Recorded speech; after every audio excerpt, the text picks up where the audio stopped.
चलिए आज पैसों को देखने का नजरिया बदलते हैं। एक ऐसे सिस्टम की बात करते हैं जो हमारी फाइनेंशियल लाइफ को हमेशा के लिए एक नई डायरेक्शन दे सकता है।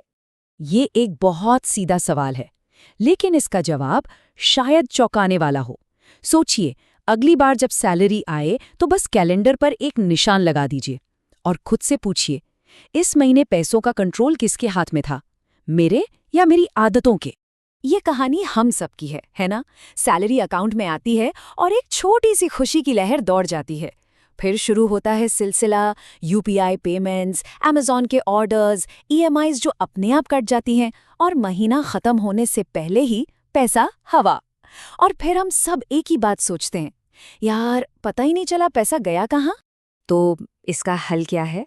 क्या ज्यादा कमाना ही अकेला रास्ता है? नहीं, बिल्कुल नहीं। सच तो ये है कि अमीर बनना इस बात पर कम डिपेंड करता है कि कोई कितना कमाता है और इस बात पर ज्यादा कि उसने सिस्टम कैसा बनाया है। तो चलिए सीधे मुद्दे पर आते हैं। पेश है 90 दिन का फाइनेंशियल रीसेट प्रोटोकॉल। और साफ साफ बता दूं, ये कोई रातों रात अमीर बनो वाली स्कीम नहीं है। ये एक सिस्टम है, एक रास्ता है जो फाइनेंशियल एंजाइटी से निकालकर फाइनेंशियल कॉन्फिडेंस की तरफ ले जाएगा। तो पहला फेज है सच्चाई का सामना करना। यहाँ हम अपनी फाइनेंशियल सिचुएशन का एक असली डायग्नोसिस करेंगे, चाहे वो कितना भी अनकंफर्टेबल क्यों ना हो। सबसे पहले माइंडसेट में एक बदलाव लाना होगा। आज से अपनी फाइनेंशियल लाइफ को एक बिजनेस की तरह देखना शुरू कीजिए। सोचकर देखिए, क्या कोई भी बड़ी कंपनी ये जाने बिना चल सकती है कि पैसा आ कहाँ से रहा है और जा कहाँ रहा है? बिल्कुल नहीं।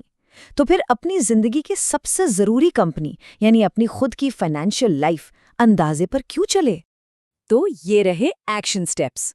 पिछले 3 महीने के बैंक और क्रेडिट कार्ड स्टेटमेंट्स डाउनलोड करने हैं और सबसे जरूरी, अपनी यूपीआई हिस्ट्री को भी ध्यान से देखना है, खासकर वो छोटे छोटे खर्चे जिन्हें हम अक्सर भूल जाते हैं।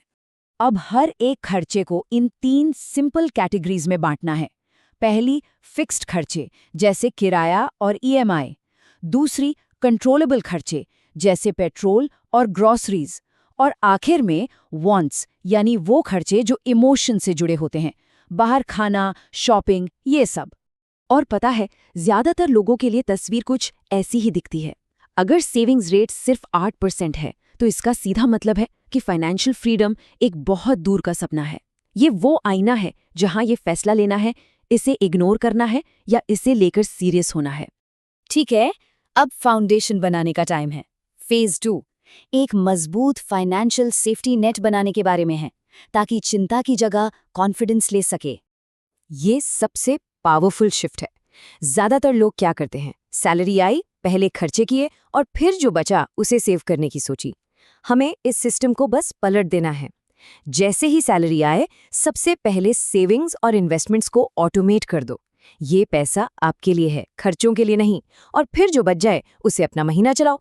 ये नंबर देखिए, 24%। ये कोई छोटा मोटा आंकड़ा नहीं है, ये वो रेट है जिस पर एक एवरेज क्रेडिट कार्ड डेट हर साल बढ़ता है।